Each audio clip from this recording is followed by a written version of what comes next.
understand that we have colleagues from various Team Ireland locations. We've been on a journey, and I'd like to thank all of those stakeholders that have engaged with us, both through the formal and informal consultation process that's been invaluable in the development of the strategy.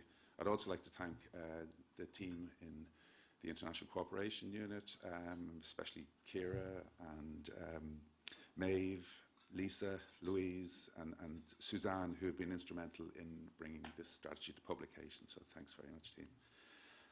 So today what we're going to do, we're going to start with a short video made by our colleagues in comms, and this illustrates and sets out the context of Global Citizens 2030, and after that the Minister will formally launch the strategy. So thank you. If we could have the video, please.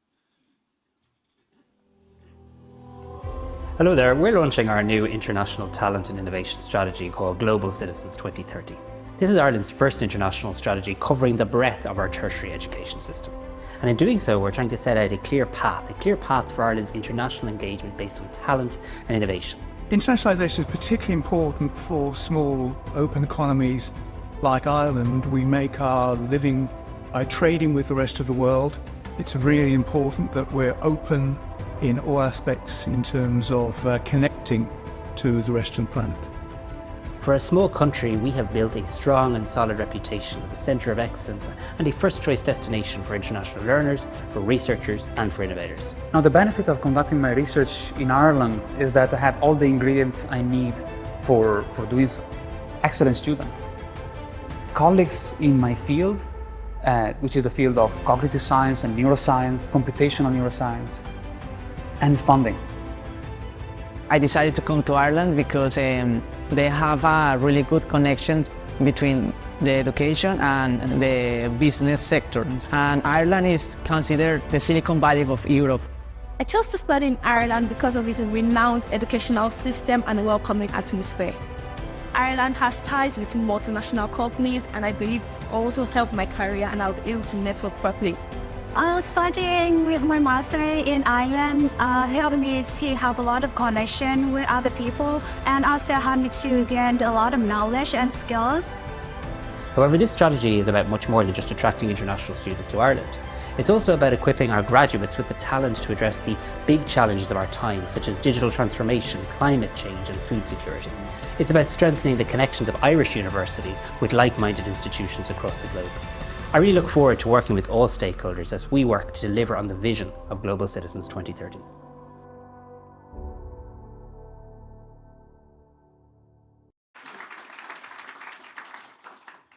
It's now my pleasure to invite Minister Harris to come to the stage to launch the strategy.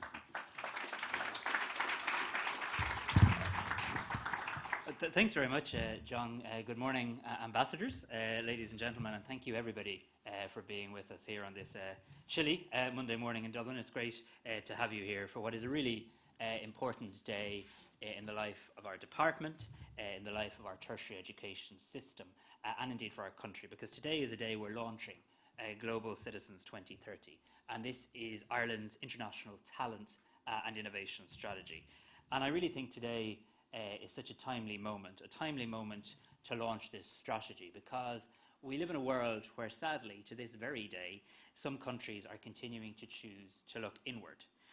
This is a country that can proudly say we remain open, we remain outward-looking, we remain inclusive, diverse and multicultural. And today's launch is indeed a timely reminder that Ireland is not #full. We are a country that proudly opens our hearts, our homes, our businesses and our education system to people from right across the globe. And we do so not just because we have to, not just because of international obligations. We do so because this country is the better as a result of migration and as a result of being a welcoming and inclusive country. And let us never ever forget that. Throughout this event, you're going to hear from people who've come to Ireland to study, to learn, and indeed some who have settled here and made Ireland their home. And it's been my honour to meet some of them this morning. And when you talk with them, some of them will tell you some of the reasons they've come here is because Ireland is now seen as a leading location for high quality education and for high quality research. And this is something that our country can and should take great pride in. But of course we can't rest on our laurels. The world is changing. we're living through a massive time of transformation and evolution, and therefore there can be absolutely no room for complacency. We have to continue to work together, to work to attract tomorrow's leaders, employees, researchers, social champions, climate advocates, entrepreneurs and investors. And that brings me to why we're here, the launch of this strategy. And I want to thank everybody who's worked for a considerable amount of time in getting this right and getting to this moment. This is a strategy based on 6 pillars of work. The first pillar is focused on placing talent and innovation at the heart of our global footprint. And my priority in this area is to now proceed with the appointment of talent and innovation attaches, boots on the ground, people who will be located in key areas across the globe and who will coordinate and prioritise the development of global talent and innovation activities. We'll work in close partnership with colleagues in the Department of Foreign Affairs to leverage the development of the Ireland House model where appropriate. And I know there's many people in this room interested which country are they going to, which city are they going to. And I've seen that there's a nice active competition underway, and I appreciate that interest. We're not announcing the locations today, but we are working on a set of criteria because this needs to be evidence-based, and more importantly, it needs to stand the test of time. But the purpose is really simple and really important. Ireland often competes against itself on the international stage. These positions need to ensure that our country has a united voice with a simple goal of promoting Ireland as a destination of excellence. The second pillar in the strategy looks to capitalise on our unique proposition to prospective students and researchers. As an English-speaking society, as the only English-speaking country in the European Union, as an advanced economy, and as a committed member of the European Union, we believe we can continue to attract the highest quality candidates to our shores. But we need to ensure, and we have an obligation to those students to ensure that they can have confidence in the quality of education we offer. And therefore it is planned that this year we will introduce our new International Education Mark, and indeed this will be open for applications in the coming weeks. I accept and I know the education strategy is just about attracting students to Ireland, and it's not. We have to better align our international education and research activities with the critical skills needs of enterprise and of our public services, along with the research and innovation intensity targets of our domestic economy. We're living through a time of huge geopolitical uncertainty, and it is now more important than ever that we protect and we promote our relationships in Europe. I see the development of networks of universities in Europe under the EU Commission's European Universities Initiative as a really strong foundation to progress work in this area. And Irish higher education institutions have been so successful to date, with 12 already being members of various partnerships. Of course, I recognise because they tell me, that this is a very resource-intensive area. And therefore, I'm delighted today, on the day we launch this strategy, to announce the allocation of €2.7 million to assist our universities in developing further their partnerships in the European Universities Initiative.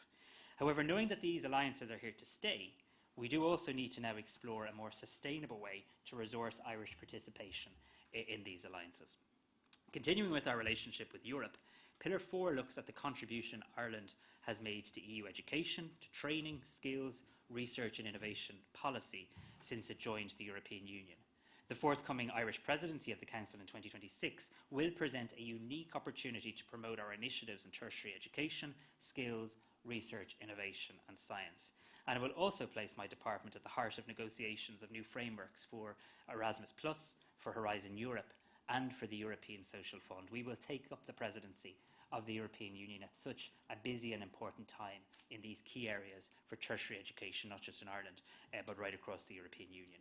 For me, Ireland will measure the success of its presidency through further strengthening our role in Europe as trusted influencers and leaders of future developments. Since my appointment as Minister for Further and Higher Education, I've been really aware of my responsibility in the promotion of strong North-South relations. I genuinely believe if we are sincere about embedding peace and a shared island and bringing peace to all parts of this island, education has such an important role to play. I had the honour of speaking at the launch of the Shared Island Forum, the Shared Island Youth Forum, where I met so many young people from across the island of Ireland. People from Northern Ireland, people from the Republic of Ireland, people from different communities.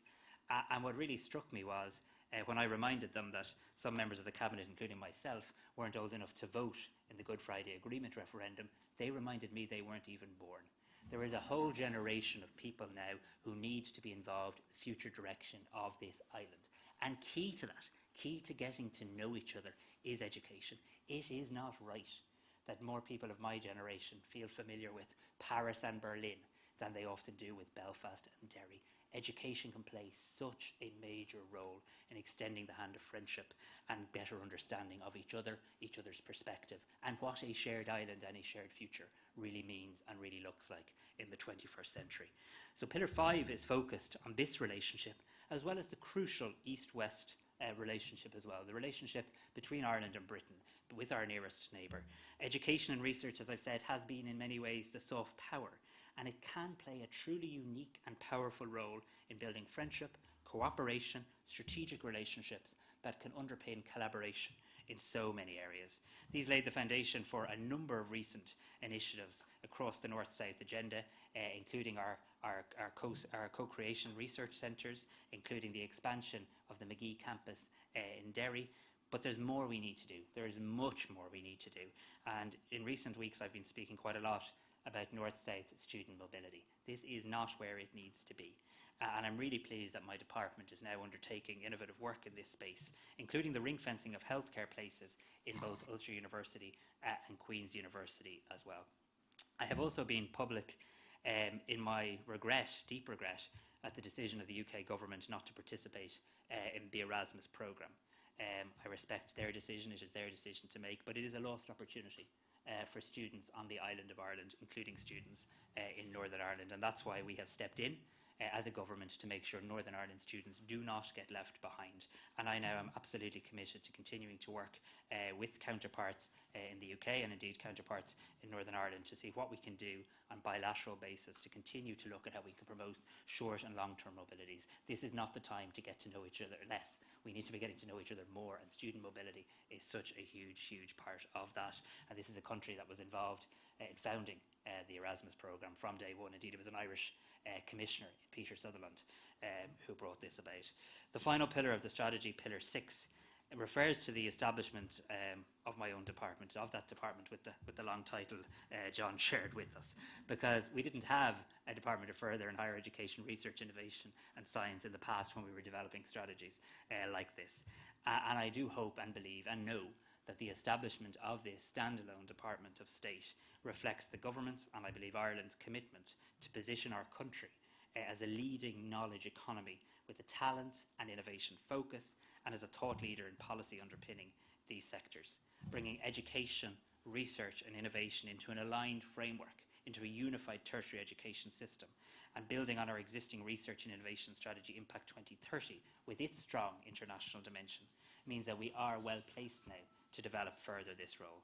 It's my ambition that by 2030, Ireland will be recognised as a world leader in talent, in innovation and in science policy in small advanced economies, supported by engagement with priority international organisations and leveraging the extensive international networks of our universities and public sector. But of course, the reason you're all here today is we cannot do this without you. This is not just a job for the Government of Ireland, it's not just a job for my department. It involves every single one of us, whatever our role in the tertiary education system, in working together, in aligning in relation to those goals and in pulling in the same direction. In a world where the politics of fear and division threaten, where megaphone diplomacy seeks to win, we must stand united in ensuring that this country remains an open and diverse country. This is a country shaped by immigration. Our people are in the four corners of the world and have shaped communities and societies right across this globe. And it's not always been the case that Irish people have been welcomed with open arms when they went to shores far from here. Irish people have faced discrimination. I much support and encourage the exchange of talent. It can send a clear message that Ireland boasts an education system that is one of the best in the world, but one that wishes to continually improve and be even better. I want to thank everybody who's worked so hard on this strategy. I want to thank everybody in the international unit led by Dr. Deirdre Lillis and so many others on that team who've worked so hard. We're looking forward to bringing this strategy to locations right across the world, and our first stop is in Washington next month. We're looking forward to being joined by those 6 attachés we're going to find along the way, and we're looking forward to working with all of you to deliver the ambition contained within the strategy. Today, Ireland knows the strength of a global family. Talent is unleashed when met with opportunity. We know of new worlds opened up to us through the eyes of migrants. In 1963, then US President John F. Kennedy, in his address to our Dáil, said that Ireland has never been a rich or powerful country, and yet since earliest times its influence on the world has been rich and powerful. We might be a wealthier nation now, but let us not forget the power of our voice. And in the words of a more recent US president, when President Obama said people should fight not just for their seat at the table, but for their seat at the head of the table. Let's fight to make sure this country is at the head of the table when it comes to international education, research, innovation, science, multilateralism. Thank you so much, Germagat.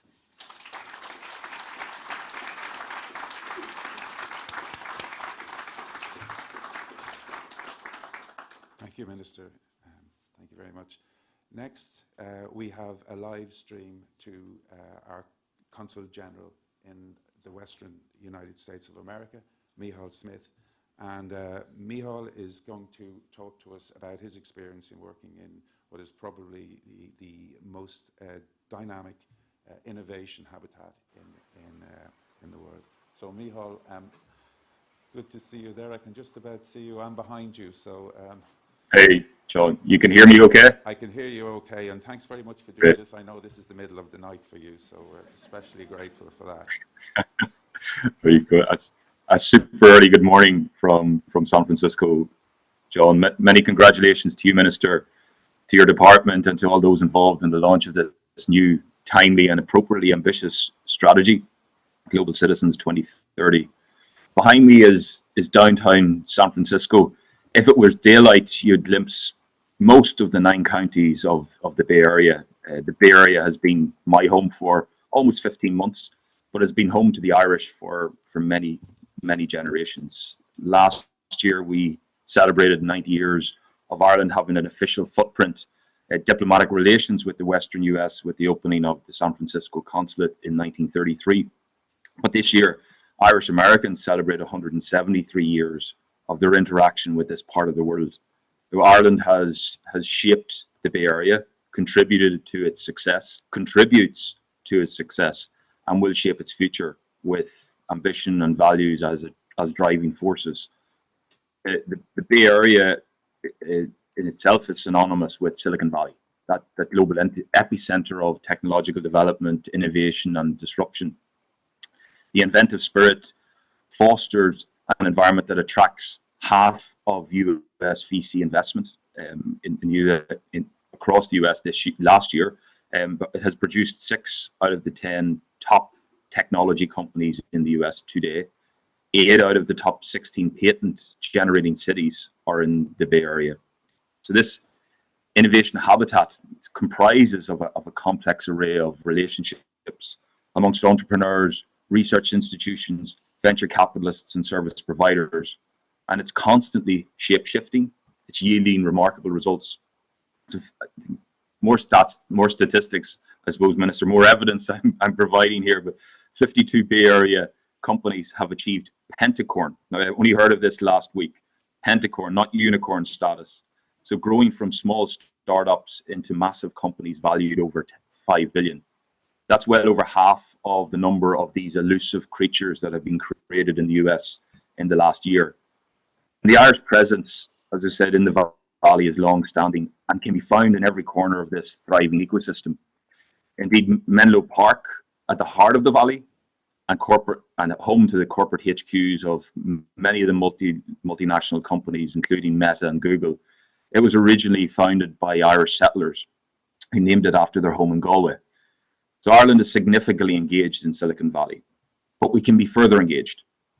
We have our presence here, very strong presence alongside our Team Ireland colleagues in Enterprise Ireland and IDA. And this gives us a very strong foothold in this part of the world upon which to leverage and expand our deep ties.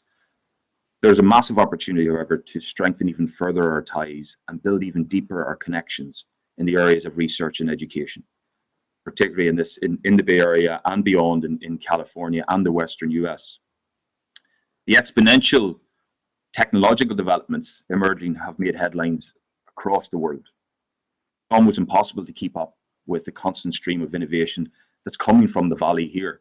Incredible recent advances in artificial intelligence, large language models have necessitated legislative actions and a consideration of the values that underpin those technological developments. And now, more than ever, we need to look at a future where most aspects of our lives will be disrupted by these, to be honest, sci-fi-like innovations. First, this future will be shaped by highly prepared and adaptable students coming from our higher educational institutions. The world-leading universities and institutions here, Stanford's, the Berkeley's, the UCSF's, and other research entities are crucial to the habitat that is created here. And Ireland's strong RD&I institutions are to our habitat. I suppose those institutions can be brought closer together with here and with other innovative parts of the world, as highlighted in the strategy. The opportunities for future student and thought exchange, research collaboration, shared facilities and data, the opportunities are massive. The cross-pollination of startup cultures offer us a prime opportunity to grow our collaboration and effectively tackle the most challenging problems that exist today and will exist into the future. Given the significant and long-standing Irish presence here in the San Francisco Bay Area, we serve, and this part of the world serves as a key connector between Ireland and or became entrepreneurs. Our startups, with the help of Enterprise Ireland, we saw that for VC investments. Many of our startups are finding global success in fields from AI through biotech through cybersecurity, fields that have a significant presence in Silicon Valley, fields that have emerged from this part of the world. So strengthening those existing connections and forging new transatlantic relationships at the research and educational level is necessary to support future success in such a fast-changing world. We do. Ireland has an extraordinary deep talent base. I hear this all the time, and it's evidenced all the time in this part of the world and obviously back at home. Irish startups are world-class, and they take risks. But Silicon Valley, the mentality is it's something else, where risk and failure are not just frowned upon, but seen as badges of honor and treated as valuable learning lessons and experiences. Failure, I suppose, failure with the right experiences is almost seen as a prerequisite for an entrepreneur before they get VC investment.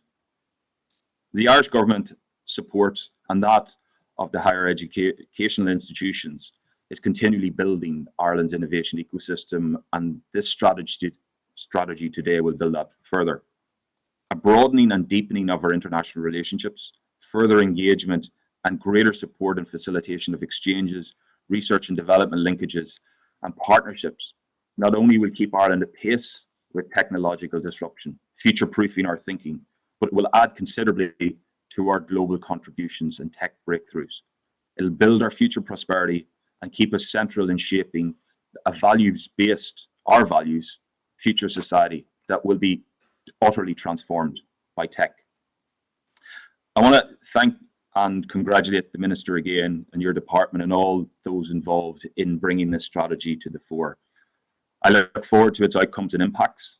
And I also look forward to heading home, possibly in a driverless vehicle, back to bed soon. So thank you all.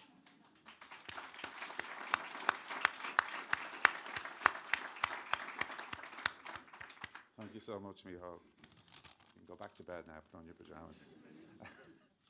Okay, so the next phase of this morning's event is a panel discussion, and to lead that, we're going to have my colleague and head of the International Cooperation Unit in the department, Mr. Ian McKenna. So, Ian, can you come and join me?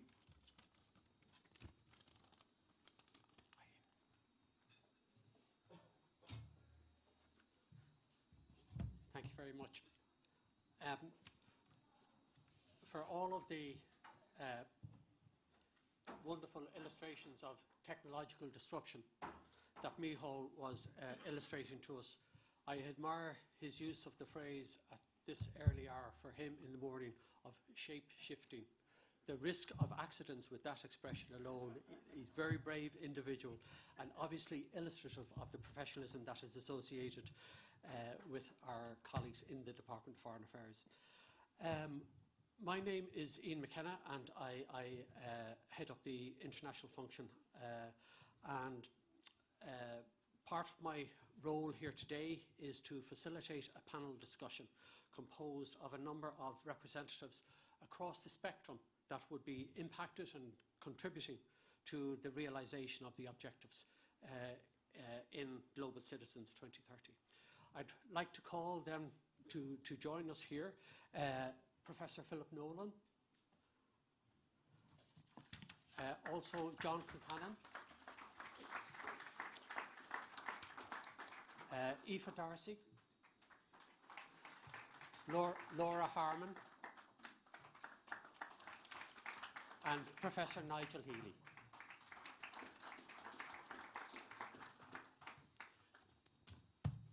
If I may just give you some background on each of the individuals that will be participating in the discussion.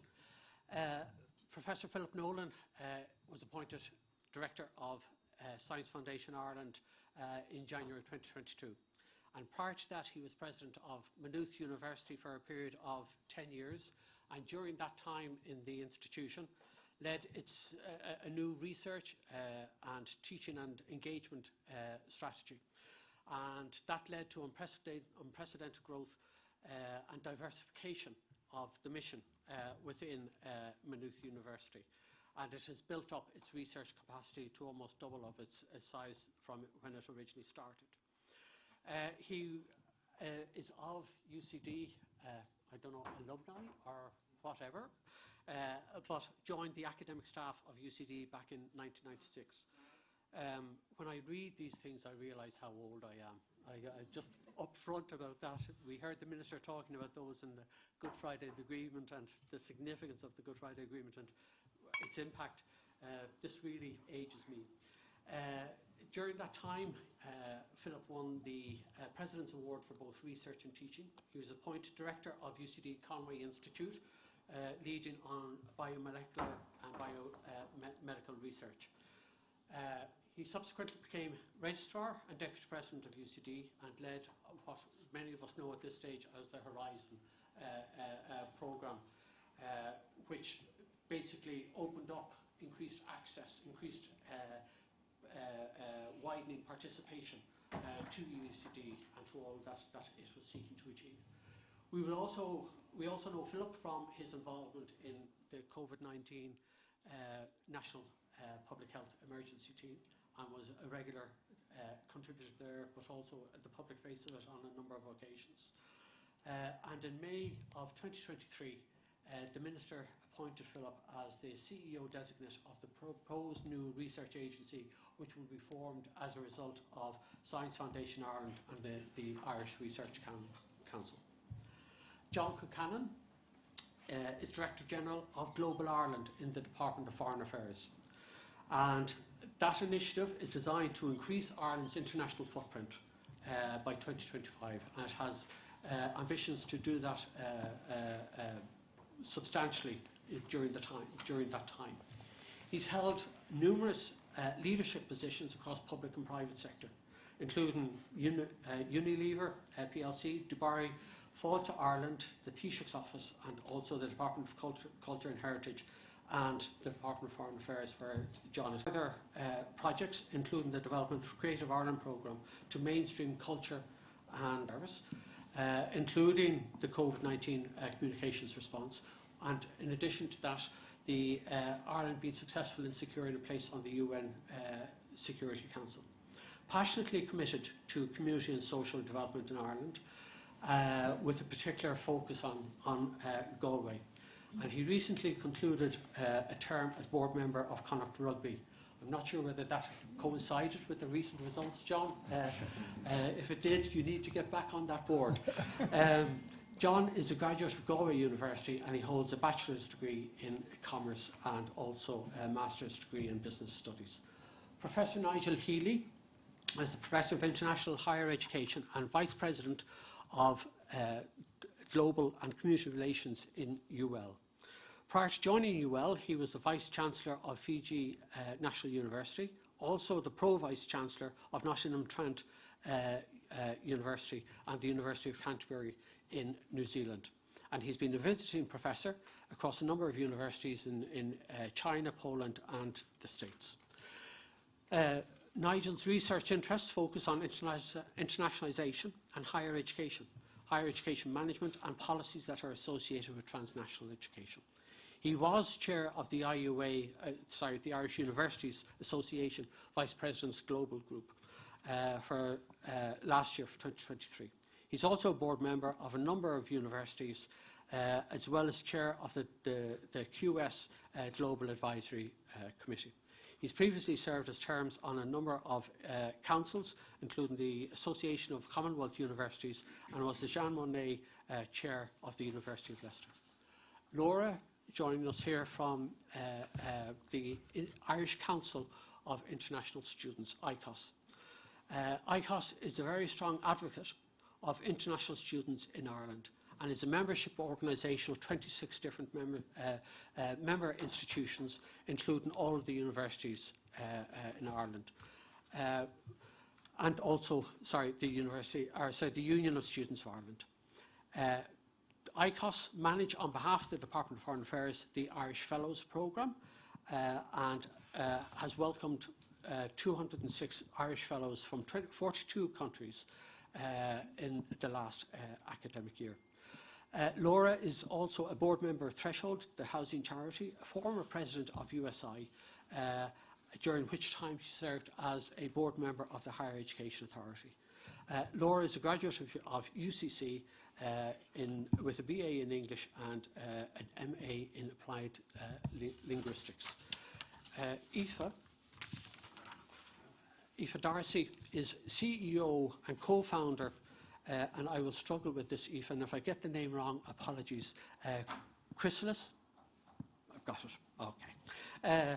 And has been spent the last 20 years developing data-driven solutions and processes for major national and international companies in banking, finance, insurance, gaming and manufacturing. Laura has developed particular expertise in data sciences, machine learning and artificial intelligence, with training and mentoring graduates across those areas.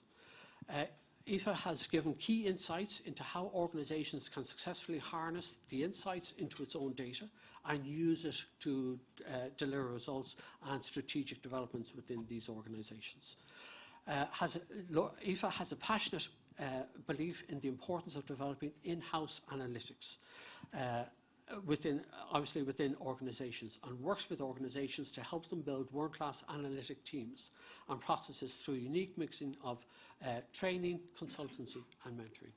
Aoife is a co-author of a textbook, Fundamentals of Machine Learning for Predictive Data Analytics, Algorithms and Worked Examples and Case Studies, and that was published by the MIT Press in 2015.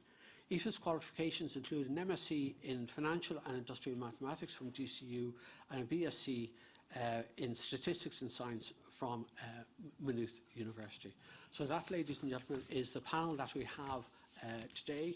I would love to reintroduce my own CV. When you see something as glamorous and as earth-shattering as the panel we have here, all I can do is introduce myself as Ian McKenna, civil servant, and we'll make do with that.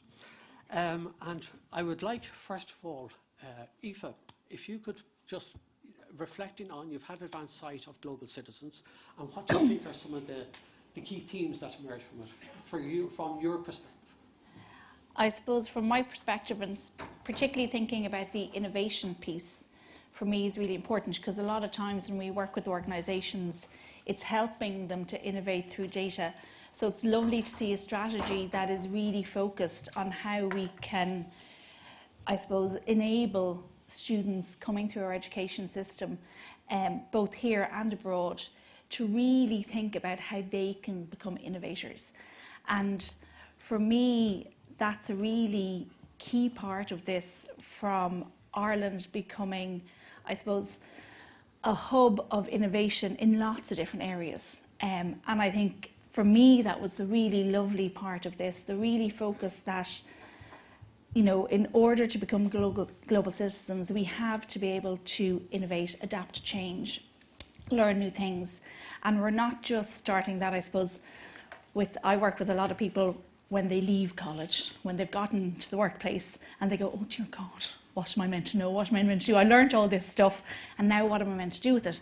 And we do a lot of work with graduates in large organisations, helping them through that transition phase, and it's really important.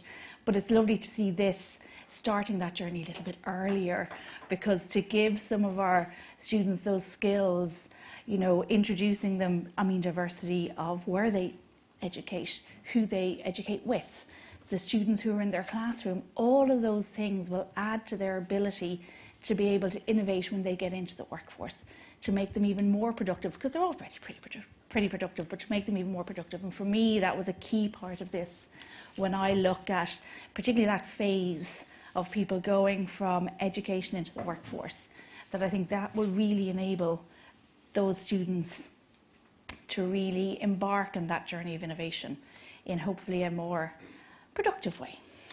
Thanks very much for that. What we do, as I know it is for many of you as well. I think it's a good opportunity, I suppose, to reflect there in terms of the worth of international education and students to Ireland. You know, 2.3 billion to the economy, and then, you know, they contribute, I suppose, as workers here as well, you know, and they're part-time and valuable contributors to the economy. So really important that we maintain that in terms of, I suppose, Ireland's reputation as a world-class study destination. And there's a lot of opportunity there now, given that we are the only English-speaking country, you know, in the EU as well. And it's great to see that Northwest collaboration in there as well.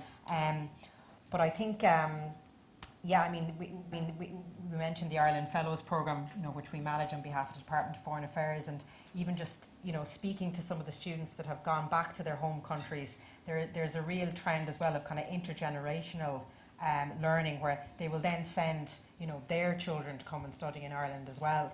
So I think maintaining that is really key. I suppose the introduction of the international education mark is most welcome, and something that we'll be really looking forward to seeing how that is developed. And certainly that's really important in terms of the quality of the experience and how students view us from abroad. I suppose when students are contacting us, one of the key issues that comes up is immigration questions. In the English language students as well often tend to maybe struggle a bit more to access the support services that they need. And of course, you know, the issue around accommodation is a challenge for the country as a whole. So I think it is important that these things are factored in terms of when we're planning for the future, and there needs to be a lot of work between government departments, you know, to deliver on this strategy. It can't just be up to one department, I think. But certainly it's extremely welcome, and we're looking forward, you know, in ICOS as to how we can work with the department and our members and stakeholders across the sector to ensure that it's fully implemented and a success up until 2030. Thanks. Thanks very much for that, Laura. Nigel, as an institution, you know, you have your own strategic perspectives and so on, but how does this mesh into that? Well, I think the first thing to say is, and maybe I'm probably in a better position as an outsider to see this. I mean, this strategy is a really powerful declaration of the importance of openness, diversity, multilateralism. And I think the Minister made the point in the introduction that some of those values are being lost in other parts of the world. And it's really important that, you know, Ireland is a kind of beacon for those kind of core values. And those are the same values, really, that underpin Limerick. And I think the reason I say as an outsider, I mean, I've spent my career, I'm a New Zealand citizen, I'm a British citizen, I've been sort of back and forth between the two hemispheres over my career. When I was looking at moving back to the Northern Hemisphere 3 or 4 years ago, I really only considered Ireland. And I thought, you know, for me, Brexit was a kind of, I suppose, a rejection of everything I believed and everything I stood for. And I was devastated by that decision. And I was attracted to Ireland because of that openness, that kind of commitment to welcoming the world. So I think this is the first thing to say is, in terms of messages, this is a very, very powerful reaffirmation of that message. And that's really important.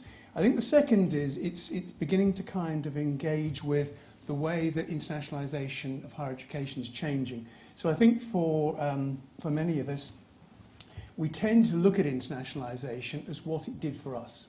We looked at it in terms of well, what does it do for our own students in terms of improving graduate employability? What does it do for our own universities in terms of diversifying income and helping us to cross-subsidise other activities? And I think with the kind of advent of the SDGs, it's reshaping the nature of the debate. I think we're now starting to have to think very carefully about, in terms of our international activity, how we kind of mitigate the worst effects of what we do, not just in terms of the carbon footprint and climate action, but also in terms of the brain drain and trying to address the kind of inequalities between and within countries. And I think we're starting to move the focus on to what can it do to advance the SDGs.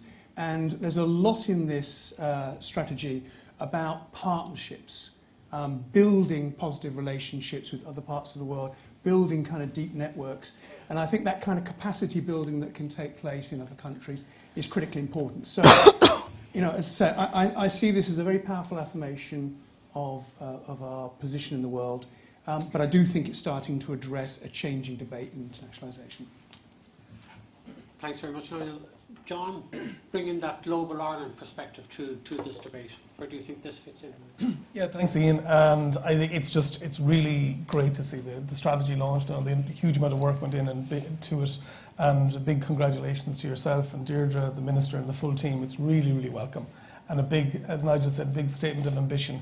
When you look at the Global Ireland programme, which we launched in 2018, the objective of the Global Ireland programme was to double Ireland's impact in the world from 2018 to 2025. And of course, everyone says, you know, that's great. Hands up who votes for sunshine. Of course, we'd like to do that. But how do we go about doing that is the question. So when we looked at it very broadly, three different vectors that you look through that. First of all is Ireland is a trading nation. So how can we build a more better trade? So that's really only four ways that we do that, which is getting businesses to invest here, getting other countries to buy our goods and services, getting people to come here on their holidays, or getting people to come here to study. So that trading dimension is a big, big part of it. Secondly is about building partnerships, that we're too small to force our will on the world. So we work in partnership with other countries, and we focus in particular, as Nigel said, around multilateral partnerships. We've put a huge emphasis on the European Union, on the United Nations. As you mentioned, Ian, the Security Council seat was a big moment for us to really affirm our multilateral dimension. And through partnerships, really, the bedrock of that is bilateral partnerships. So we started the Global Ireland programme with 80 missions around the world. We had an ambition then to open 26 new missions. We have 22 open, which is the most expansive of any country in the world over the last 5 years. And over the coming years, we'll announce the remainder. And then the third dimension is really about our contribution in the world. That if you think of Ireland 100 years on, it's not just about our global approach, our international approach, as Nigel said, it's not just about what we can get, it's also what we can give to the world. And so we really look at that in four ways, which is about our peacekeepers, that our army of peace, we have the longest unbroken peacekeeping record of any country in the world. Our aid program, which celebrates 50 years this year, and working, and most recently Latin America. And each of them identifies specific actions in this arena in the higher education, building partnerships. So even if you just look at it, for example, just this strategy through the lens of those three areas, first of all, as a trading nation, this is massive. It's already such a successful industry. It's over €2 billion, as the Indicon report says, 35,000 people from 190 countries. Hugely impressive, building on all the work of generations of people in the sector, in the IUA. Secondly, in partnerships, this strategy is really clear on partnerships, be that the European University Alliances, the ambition to join CERN, the ambition to really reach out and build those long-term partnerships. And then the wider contribution, it's self-evident, but it still is very clear. Or research centres, for example, the impact the research centres are having. Just take, for example, Curam in Galway. I would say Galway, but it's just that impact in the medical device sector, where you have over 400 companies in that cluster, and the engine of that research is the research centre, which is not just for Ireland; it's for the world. So the strategy aligns really well with Global Ireland. It's also very holistic. It's joined up, it's ambitious, it looks at learners, innovators, and it looks at researchers. And the two-way, it's about people coming here, us going there. So we would, from a Department of Foreign Affairs perspective, hugely welcome this. It's a great statement of ambition, and it's a hugely, hugely positive day. So thank you. Thank you very much, Sean. Philip, both, you have many hats, including leading an institution. But now here you are placed leading the Irish Research Mission. So how do you see the strategy contributing to both of those elements? So my immediate reaction, or the thing that I like most about this strategy, is its fundamental ethos, this commitment to openness that others have alluded to. It's grounded in our European democratic values. And I think just at this juncture, it's really important to emphasize the value of openness and that commitment. And just a short departure, you mentioned that I was president of Maynooth University. Maynooth was founded in 1795, and it was founded for the following reason. Prior to that, middle-class Catholics had been travelling to Europe. They couldn't be educated in Ireland, so they'd been travelling to Europe, France, Spain in particular, to be educated. And of course, we're coming back from revolutionary France and Spain, and with notions of maybe society shouldn't be the way it currently is. It came to the attention of the Westminster government, who then gave an enormous grant to found an institution for the education of Catholics to keep these young men at home.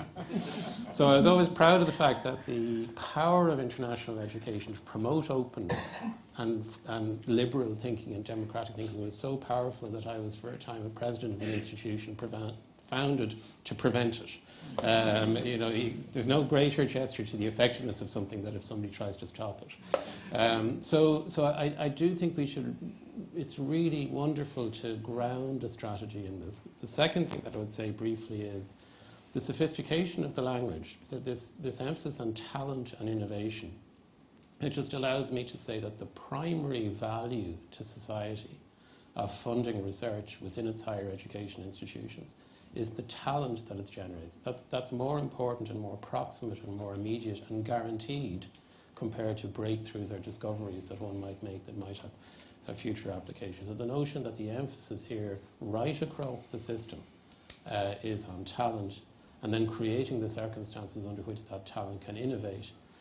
And that part of that, again, philosophically, is this flow. Innovation often occurs at the rub-up between different cultures and the ways of looking at things. That you bring people encountering each other from different perspectives, and innovation arises in that context.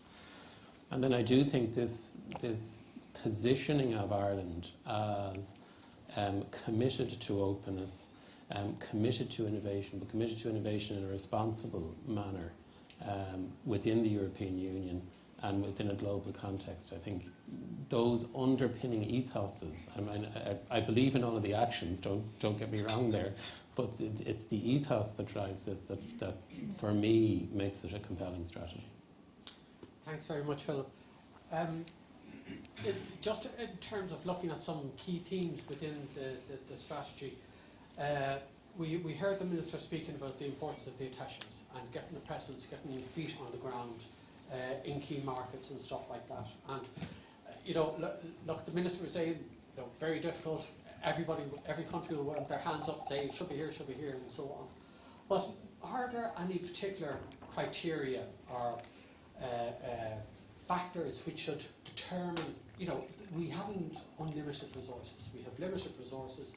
The strategy sees 6 attaches being appointed over the lifetime of the programme. Where should they go? What factors should feed into the development? And if I could turn to you first, Nigel, and perhaps you would offer some views from an institutional perspective as to where you would like to see them look, the factors determining their location.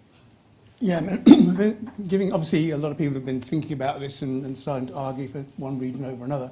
I think the key thing is, as the Minister said, these are getting boots on the ground. So it's about, attachés who are our eyes and ears on the ground to gather market intelligence and feed that back, but also to advocate for Ireland and for Irish higher education in country. I think the critical thing to really bear in mind is the focus will have to be different in different regions. In some markets, if we think about the kind of overarching objective of this, it's about trying to make Ireland a global leader in innovation and education. In some markets, the primary means of achieving that goal may be to recruit and retain the best and the brightest minds. And I think arguably countries like the US and UK have tended to look at South Asia and India particularly in that regard. So in those kind of ways, you probably would look at criteria like demographics, the growing numbers of school leavers, a competitive education system, a large growing middle class, a cultural disposition to Western education. In other markets, the goal of global leadership might be better achieved by deepening research partnerships with peer institutions. And I suspect that's much more likely to be the case in North America and in the European Union. And then you'd be looking at criteria like, you know, the number of highly ranked research-intensive universities, the existing cultural and international ties, the availability of research funding. I think the key thing is, in all cases, whatever the nature of the market, we need to be looking forward, not at the current, while the attachés had different job description, the same job description they were serving, whether that was Southeast Asia, North America, because of what I've talked about, the fact that these markets, what we can get from those relationships differ by region. Thanks very much. And actually, your link into, and particular reference to research-intensive institutions and so on, leads quite nicely across to Philip. And perhaps, Philip, you have certain perspectives as well that you feel, and certain views on some of the factors. And perhaps during, you know, just reflecting over your, this sounds like an obituary, it's not, but over your career, are you aware of examples that have worked, you know, both at an institutional level, and there you are in Science Foundation Ireland, pushing the Irish agenda as well? All I'd say is I'd agree with Nigel's analysis. First of all, that the to use the word talent again, the kind of talent that you're going to want to appoint to the role will vary by the location. So first is the criteria for where you locate, and then secondly, you'll be doing different things or different balances in different regions. So who do you appoint into the region? There's one thing that I would say is just about specifically the research connection. And that is, I think an additional criteria for research is we have very strong pre-established relationships with the United Kingdom and with the EU. So in locations that are not in those jurisdictions, we need to be thinking about how do we build connections between that party. So, you know, for instance, the US, if that were to be, you know, how are we building bridges across the Atlantic between not just US and Ireland, but US, Ireland, UK, US, Ireland, EU. And the second thing that we need to be conscious of, one of the great advantages, I think, of that strategy is everybody who's building international research connections now is conscious of the geopolitical context. So the fact that this is a part, everybody's talking about the overlap between science and diplomacy and the nature of science as diplomacy. So I think it's really valuable that this strategy is a joint effort between the, it's a DFAR strategy, but it's clearly a joint effort with the Department of Foreign Affairs. And from our perspective in trying to build connections in a complex context, that's invaluable. Thanks very much for that, Philip. John, have you any views from obviously the Global Ireland perspective, but also the awareness of agencies and some of the criteria that they may have used in selecting locations? Yeah, I think it's probably could be summarised. The selection criteria is something like Hunger Games, because there's a huge appetite for this in the network, I have to say.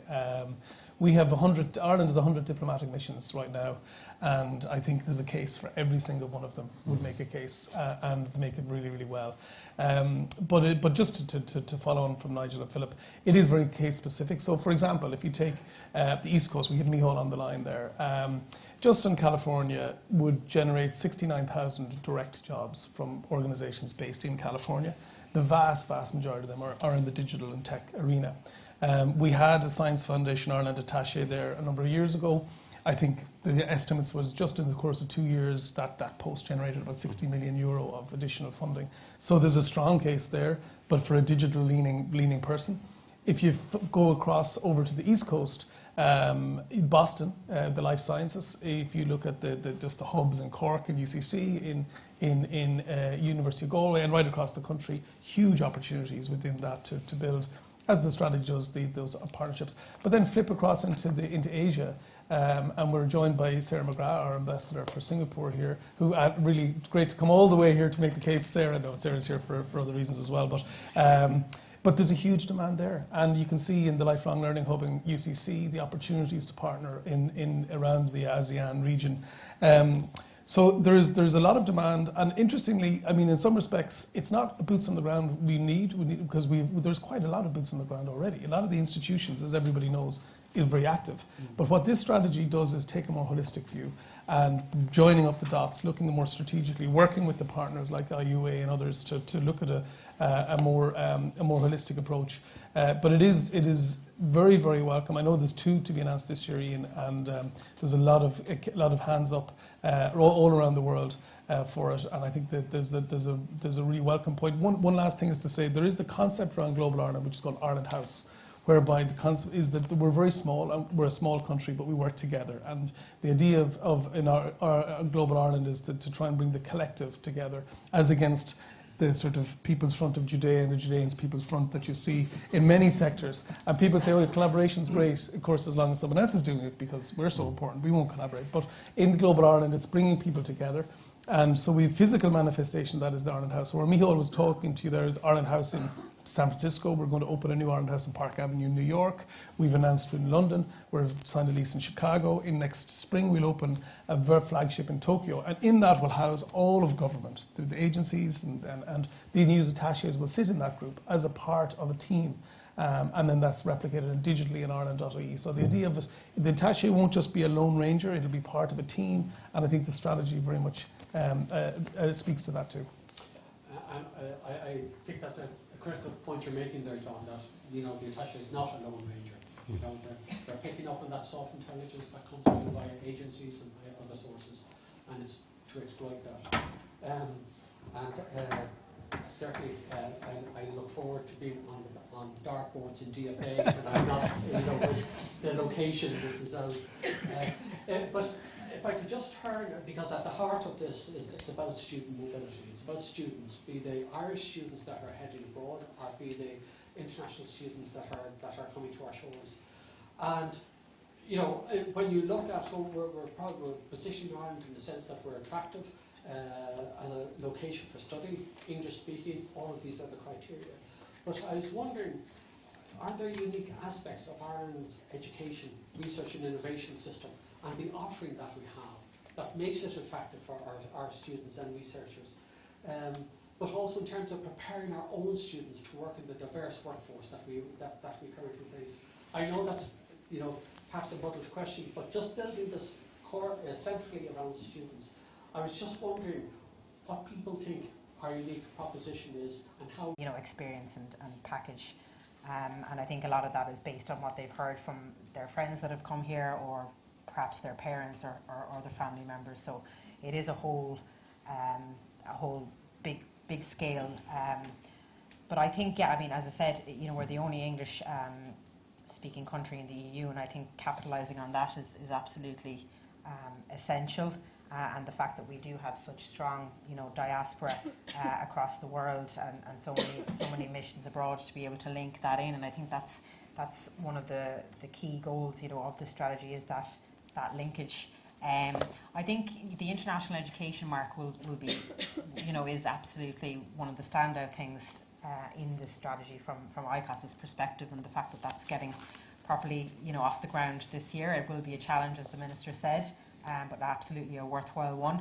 I think there's a lot of development to be done as well, in terms of the English language sector, in terms of, our proposition there, in terms of attracting students and continuing, with the quality, in that sector. That's certainly something that, needs to be monitored. And it is something that we do get a lot of queries from students around English language students, I suppose, needing supports. And I think the strategy outlines well the collaboration, north and south. I think that can be built upon as well. Perhaps, something that would be useful would be maybe more free movement between north and south for non-EU students and researchers, and how that can be maybe further deepened. That's a question for Justice. I've gone off on a bit of a tangent, but I think the strategy sets out well, I suppose, what our key strengths are. I do think in terms of the student experience, though, we probably need to be better at monitoring that, in terms of how we gather data from students on their experiences while they're studying here and upon completion, and where they go, and how we can benchmark ourselves against other jurisdictions in that regard. I think that is going to be really essential. There are obviously key issues of concern that are outside of our control, but you know, things around safety, things around obviously housing. These are broader issues, not necessarily unique to Ireland, but ones I think we need to be aware of and how that might affect our reputation abroad and how that's communicated. Because we have a fantastic reputation abroad, and I think we need to make sure that we keep that intact as well in terms of the broader student experience. Thanks very much for that, Laura. And I suppose it does emphasise the holistic, you know, that there are elements outside of DFERS' immediate control, but still, you know, you know, when you look at issues around housing, still our capacity to build up our own stock and to influence wider housing for all policy, where we are playing quite a strong role on a cross-departmental basis. Aoife, you know, students land on your doorstep, they're working with you and so on. Your sense then of you know, what our unique proposition is? So I think there's lots of really positive things that are unique in Ireland, but I think, you know, I grew up in Ireland in an environment where community was really central to everything we did.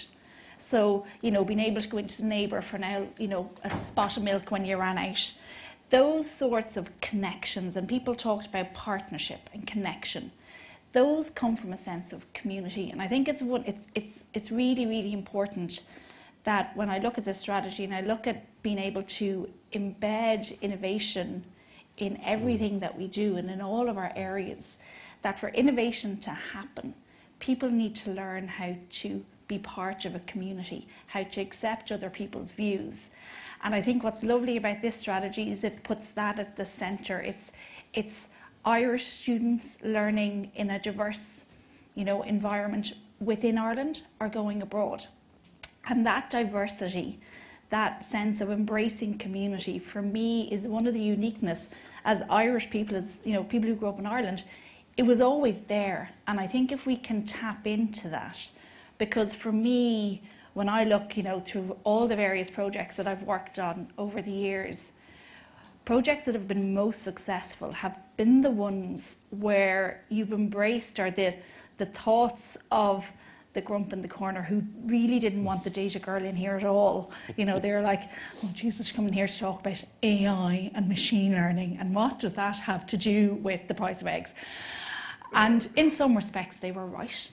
But part of my job was to make sure by the time I left that organisation that they felt part of the project, that they felt part of whatever we were trying to do, whatever changes we were trying to make within their organisation, that they felt part of it.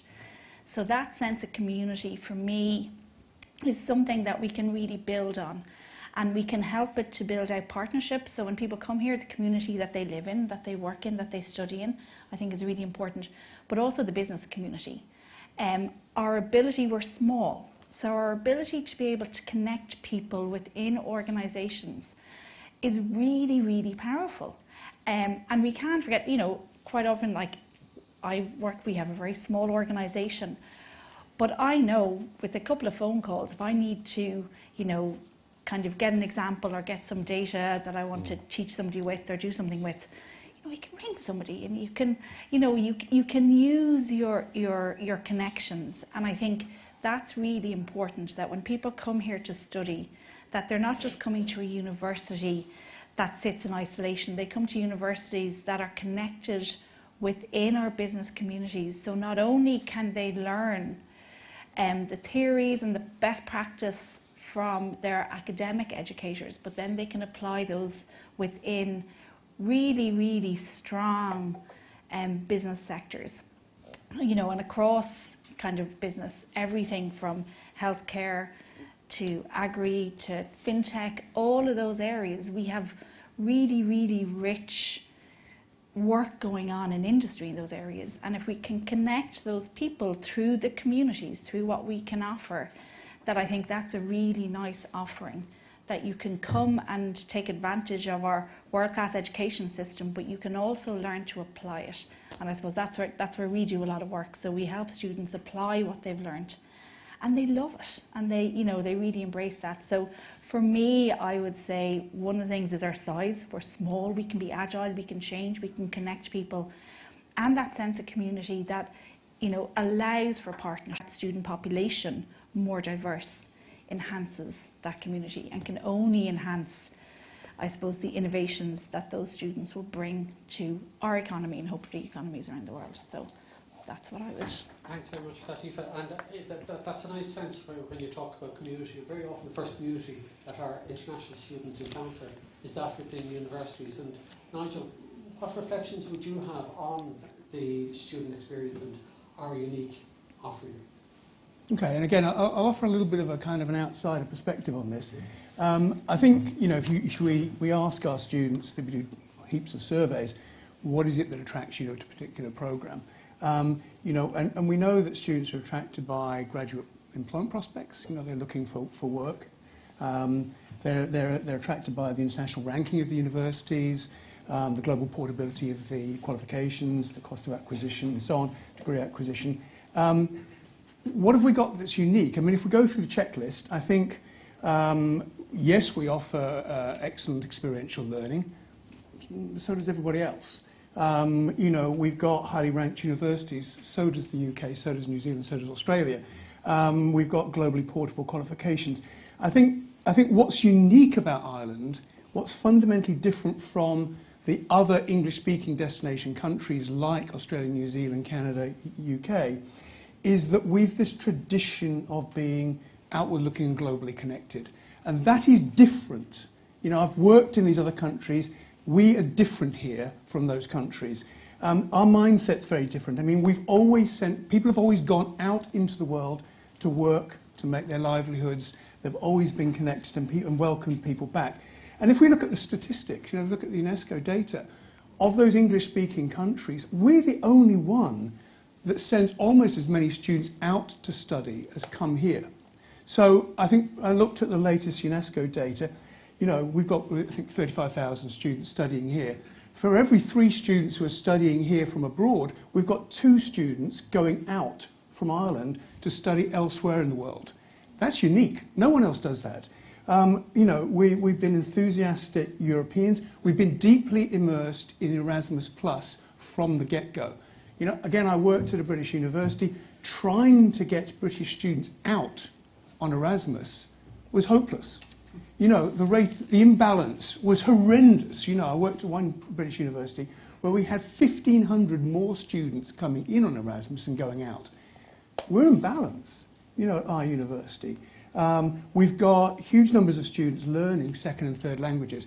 I think what makes us different from the other English-speaking countries is the fact that we are kind of, deeply global and international in perspective, and that makes it a very different learning environment for students. So that the students who are coming in are learning alongside Irish students who themselves have had significant international experience and will expect to have more in the future. And that, I think, is one of the things that this strategy really focuses on. I think that's one of our distinctive selling points.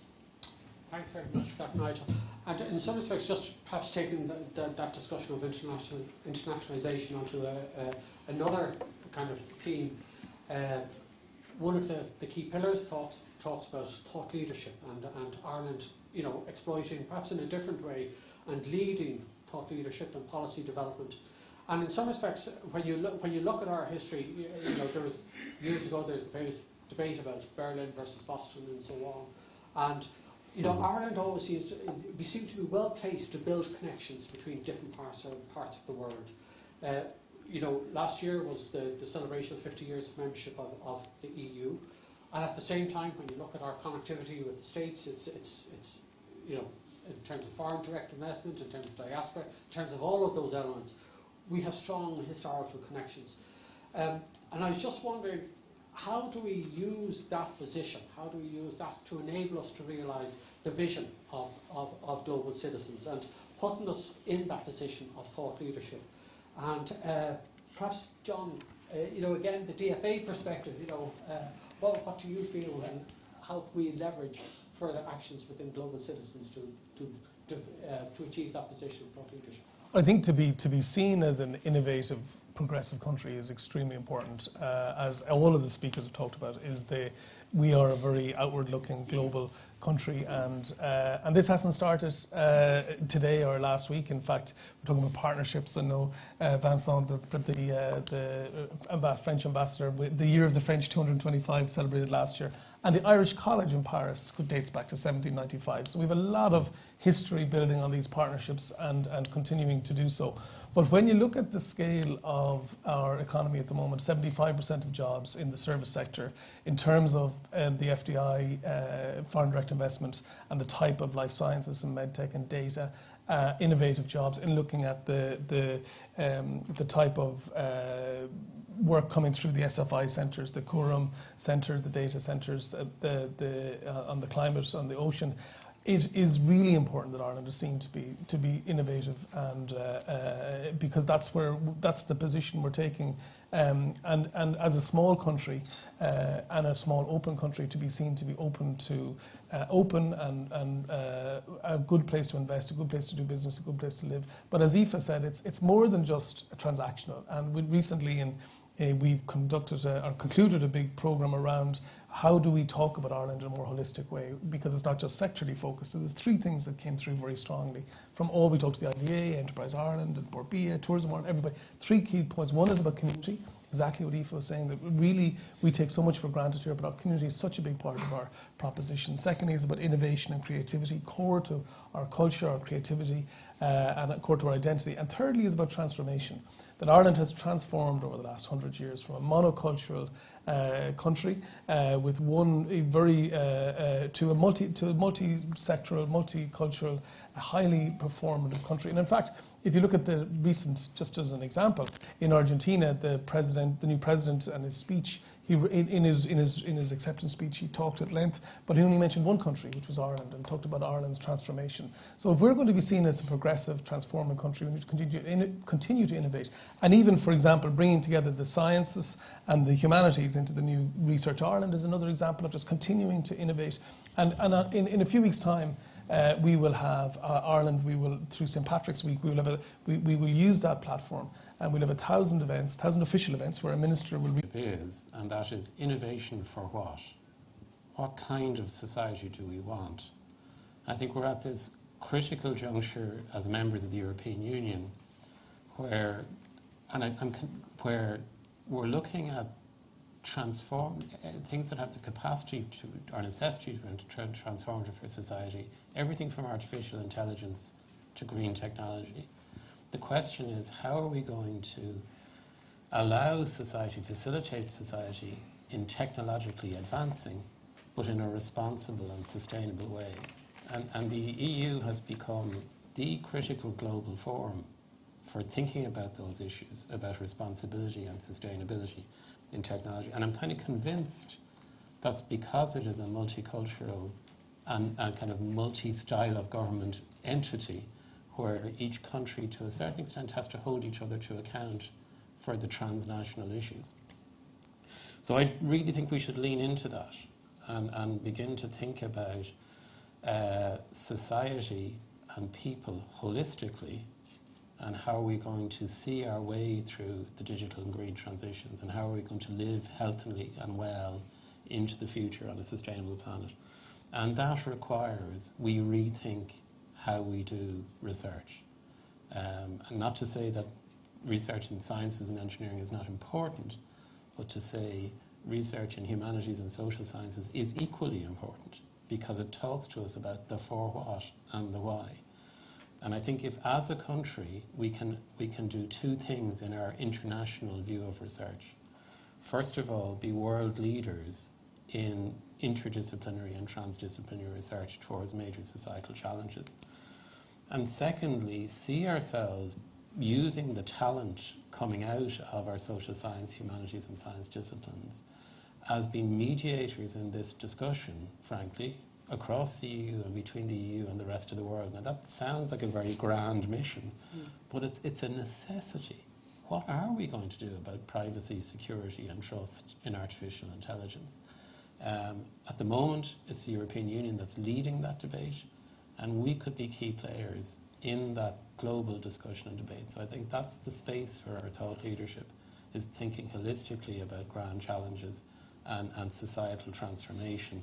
And that requires us then as a country to redouble our efforts towards really training people very well in their disciplines, sociology or mechanical engineering, but then finding really innovative ways to bridge those disciplines that we can talk together. So I'm really taken by Aoife's kind of mental model of, you got the talent, you build the connections, that's what's going to lead to sustainable and international connections, being called out, to sustainable and responsible innovation into the future. Thanks very much for that, Philip. And it is interesting, how you see us using and leveraging EU membership, and the importance of that. I mean, it is one of the, if you like, undercurrent themes of the strategies. That's just the importance of that. And Aoife, Philip gave me a segue. He mentioned AI, so I look at you, and there you are in business. And a number of your projects are across the Atlantic. They're also across the Irish Sea, and and so on. So how do you see that role, us using our position, our unique position? Yeah, so I think when you look at real thought leadership, there's a few things you need, and everything that Philip was talking about there, you need that base skill set in both technical skills, but also the communication skills. So that real nice mix, you need that skills. But you also need subject matter expertise. And when I think we think about Ireland as being thought leaders, we should really think about, where do we want to be thought leaders? And I think to look at that, we have to look at areas where we're really strong. So one area that I do a lot of horse riding. I suppose I look at agriculture, I look at our farmers. And I am tired of hearing a conversation about our farmers just being people who seem to produce methane through the number of cows that they have. Because they are so much more than that.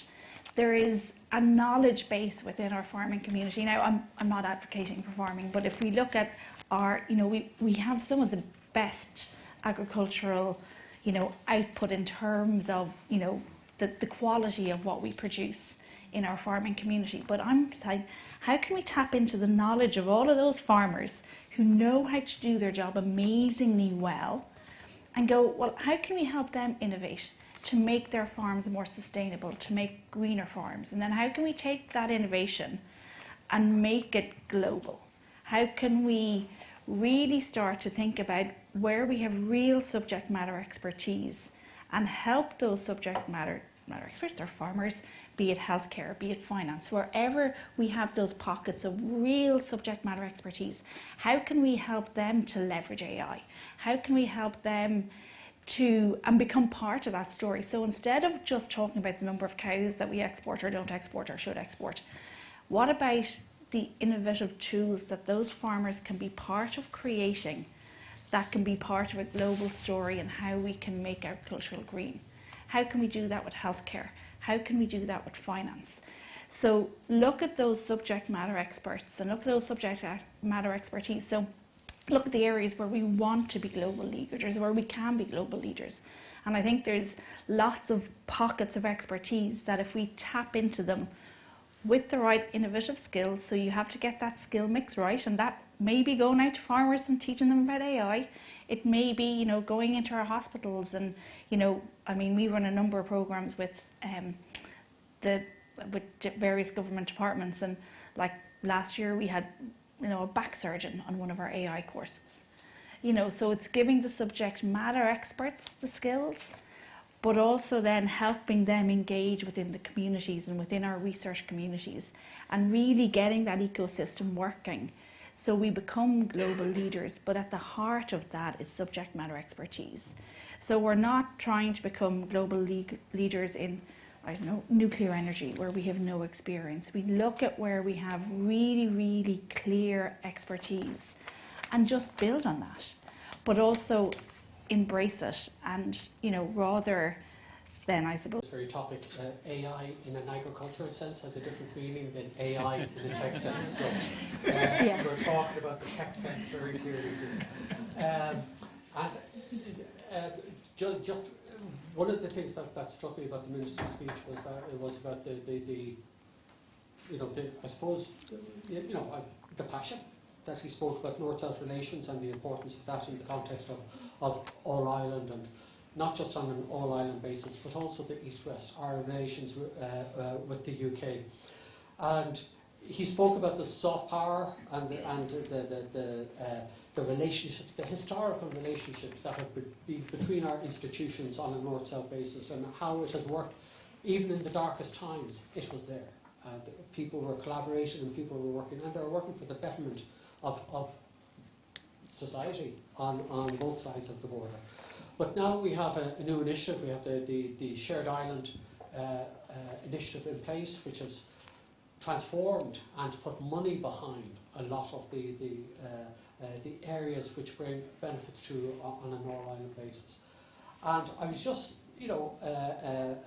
put it to the entire panel, with the different interests that we have, those investments, how do we start building on those investments to further deepen? Like, we have the Shared Island Initiative, which is $1 billion up until the end of 2030. We have Peace Plus coming down the tracks, which is $1 billion up until 2037, across a range of different areas. How do we start maximising those initiatives to deepen that North-South and East-West collaboration? Nigel, would you like to take a first stab at that? Okay, you got me on one of my sort of bugbear subjects. I mean, Brexit. I think, we had a conference here in this building, QS Higher Education Summit last June, and I was giving a talk at that, and I sort of said very bluntly, I think Brexit's was the biggest post-war failure of policy leadership, and has been an absolute unmitigated disaster. And I think it does pose a significant threat to the shared island. But at the same time, I think universities are a great place to begin to rebuild those bonds. So universities, teaching and research, these are global endeavours. We don't recognise national boundaries.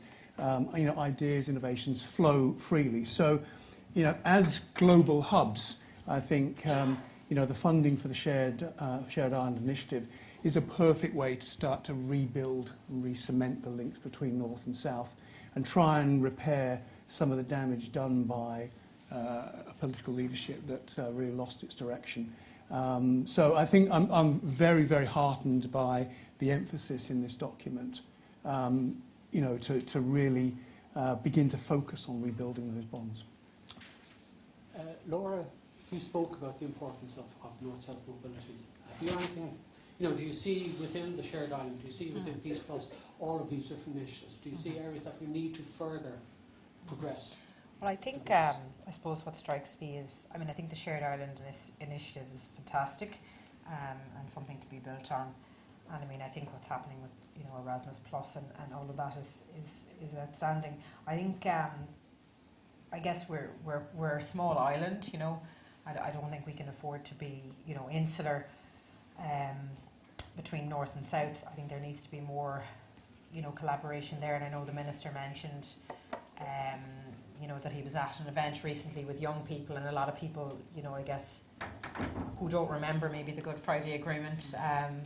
I was a child at the time, but I think there needs to be more of that deepening. I think young people is probably where it's at. We have a lot of challenges for the future on the island as a whole. We've two different healthcare systems. We've got different education systems. Like the issue of climate is something that's going to affect us all, not just on this island but the world. And I think there needs to be more joined up thinking between North and South in relation to that. But definitely I think there's more scope. There's always more scope for the institutions and universities to collaborate more, and I know that is in the strategy, that there is going to be more partnerships there, and I think that is really welcome as well. And one other thing the Minister said is maybe people do have more of an affinity with some of our counterparts across Europe, be it Paris or Berlin, and there's no reason why there shouldn't be more connection between Dublin, Belfast, for example. So yeah, I think I think we need more working together, really, yeah. And it's good that that is one of the pillars of the strategy. Thanks very much for that. Aoife, you're looking at skills, you have a different hat on, and just that north-south dimension in terms of fulfilling the skills needs, the skills that you feel are necessary for the island economy. Yeah, I suppose I think it's really important. I see businesses all the time kind of trading north-south and don't really see that difference at all. They're like, they've their Dublin office, their Belfast office. Now, obviously now with Brexit, there's probably some paperwork that goes on in the background that people give out about. But I think from an industry point of view, I think there is good connections there. And I see, particularly where, some of the global organisations here, they would have their credit function or their certain innovations happening in their Belfast office and other innovations happening in their Dublin office, and they just share staff and people go up and down. I mean, that train is a good old train that goes up and down. And I've worked in organisations like that where, where there isn't a sense of north-south. There's just a sense of the Belfast office, the Dublin office. And I think we just need to get into that mindset. Now, obviously, there is, when you look at funding and, they're two different jurisdictions. But if you just take that kind of very collaborative approach, and also, we've benefited massively from, as a small organisation, Intertrade Ireland gave us some fabulous funding a couple of years ago that allowed us to, tender for some work that we won across Europe, which wouldn't have happened without them. So, like those partnerships are, live and working. We've benefited from them. I see other organisations just seeing the island as an island, and just not really seeing difference. I just think we need to work towards that. Obviously, as well as leading the policy. What's your sense of how we can the shared island north-south dimension, and I think government has made great strides in that area. We've just launched and Laura put her finger on it, there are areas that are so clearly all island issues, and climate and sustainable food systems were the first two major co-centres that we launched, and we would hope with the re-establishment of a government in the north in due course that more would follow. But I think we have profound historical relationships in research and innovation terms with the United Kingdom, and we're profoundly interdependent on them since the foundation of the state. And the UK had a huge role before the EU in building our research system through training and education. So we had that outward student mobility of doctoral and postdoctoral students to the benefit of the home country. And whatever one might feel about Brexit, we really do have to play the long game here and maintain those connections. So like significant investment in East-West. And I think there's a subtlety within that, the importance of culture and the importance of multiculturalism. I really would like to see ongoing engagement with the devolved governments in the UK and to think about Celtic cultures and not excluding by any stretch of the imagination Breton and Brittany.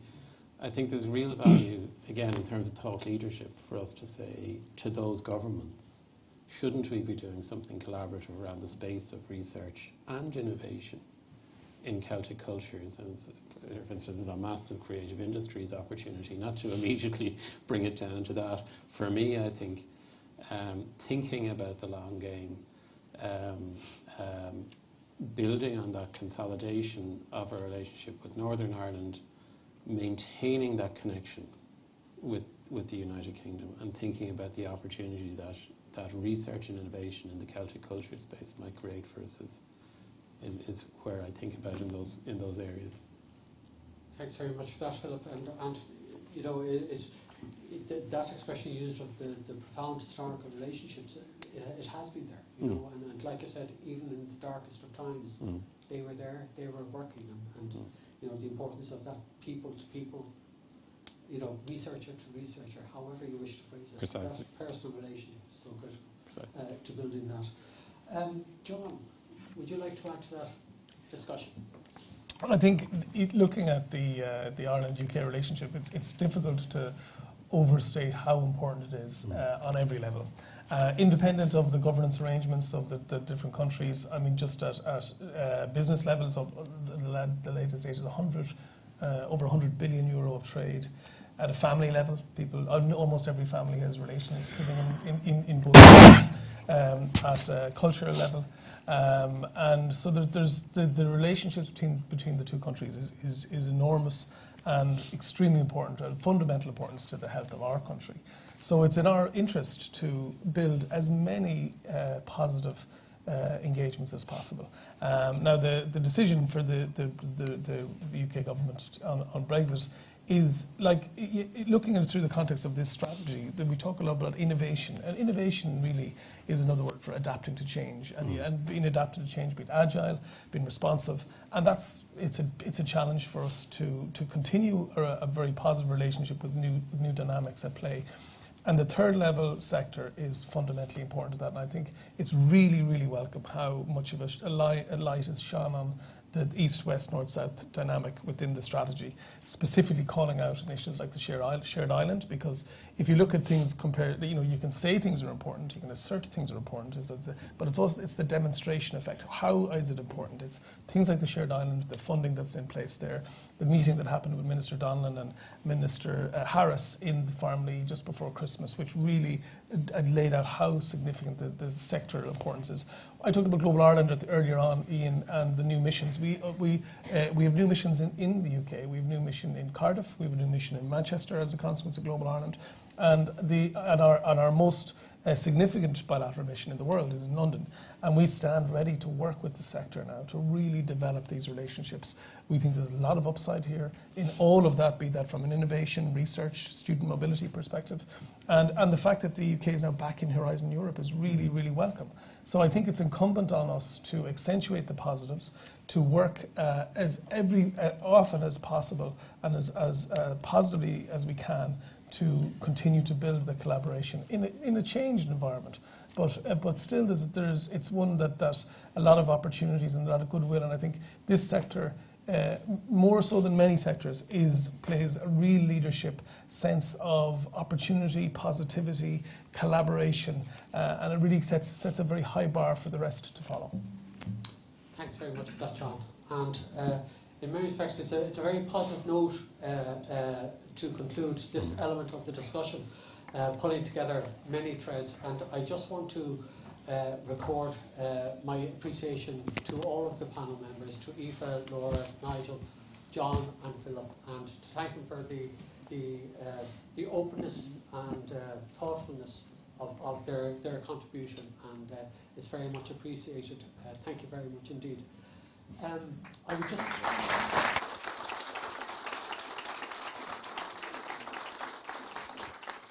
I would just like to invite Colin O'Riordan, our SecGem, to perhaps pull a few thoughts together and to bring proceedings to conclusion. Thanks very much. Thanks, Ian, and thanks, everybody. Normally the job of the Secretary General at this point is to say, didn't we have a wonderful discussion? But my goodness, didn't we have a wonderful discussion? On a cold, frosty January morning, I think we've been treated to a discussion which brought this really to a very strategic level of thought, and also a lot of talk about values and ethos, which I certainly found really interesting and really encouraging.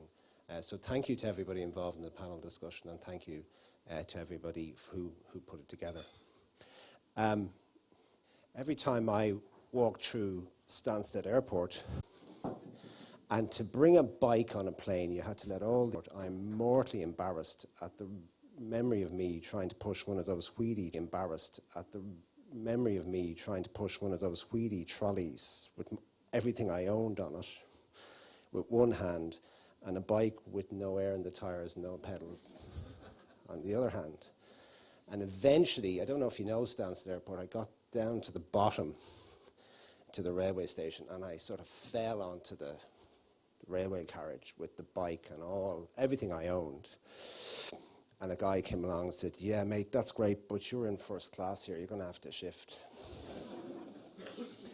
And the point of telling that story is that there was a time, and it's still true, that to be an international student, you had to take everything you owned and lift yourself from one country to another country and embrace everything that there was about being in a different place.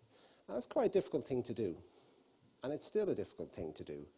And I think we should, particularly when we think about it, we talk about Erasmus. Erasmus is a fantastic thing. But I think we should acknowledge what it is for a person to uproot everything and go and come here and commit themselves here and be part of us and commit themselves to being part of our society and to bring something to our society. And I think we should value that, and I think we should applaud the people who do it, because it's a big thing.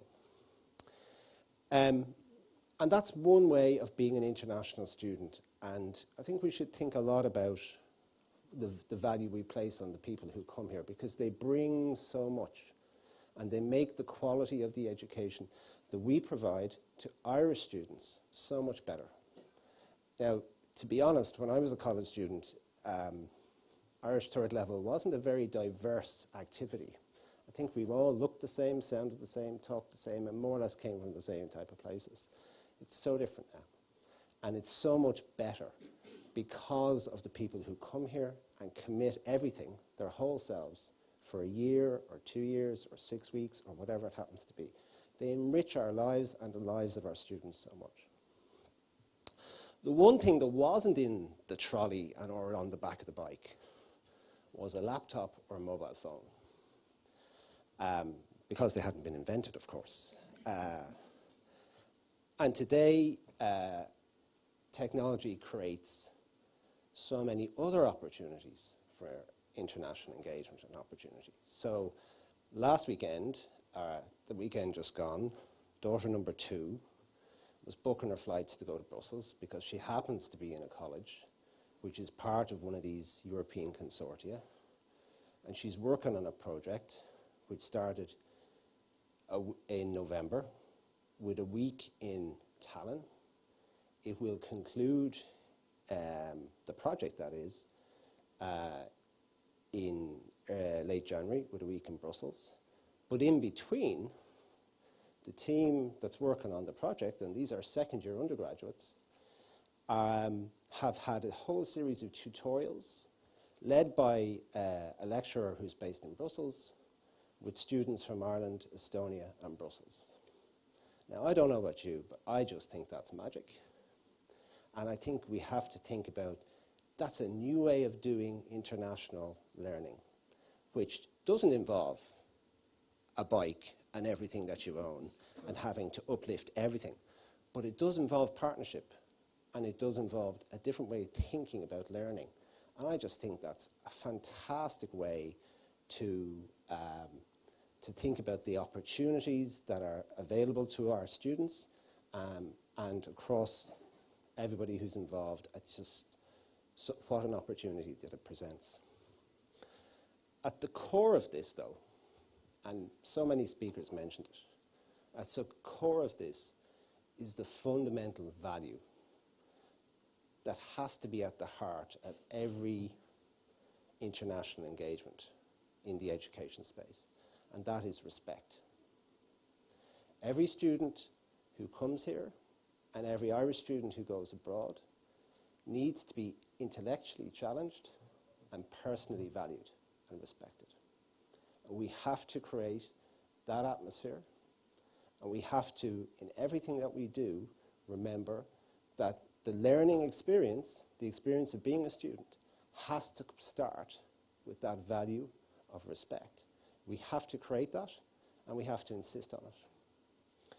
And I was so taken with what so many people here said this morning about the ethos of education and what it creates and the atmosphere that it creates. And I think that that value of respect and openness and open-mindedness is what then translates into global citizens and global citizenship. And I don't think it's an accident what we've called this strategy, because I think that idea of bringing people together, respecting each other, wanting to learn from each other, understand each other.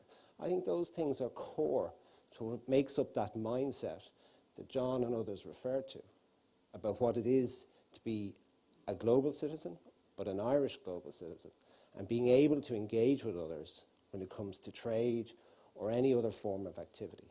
I think that's part of what makes us better and what makes us special, is that willingness to understand the other person who's coming at you. And I think if you learn that respect, and I think if you learn from others and you have that openness, and if you learn that in an educational setting, you'll be able to bring it into what you do next, whether that's trade or investment or any other form of economic activity. So I think the opportunities here are immense and vital because, again, as so many people have said, this is a very, very open economy. We depend for our livelihood on our capacity to engage with the world. And we have to teach people how to engage with the world. So we are now going to get on our bikes and get involved in the business of trying to fill out the detail of what's in the strategy. The Minister referred to the 6 points, and we've discussed a lot of it here. There's a lot more work to do in terms of filling in the detail and the detailed implementation. We do it in partnership with all of the people in this room. So thank you so much for being here to try to do together. Finally, thanks to everyone who is involved in putting together the strategy, to Deirdre and Ian and John and the team. Thanks to everyone who brought this event together this morning, and thanks to you for coming. Okay, thanks a lot.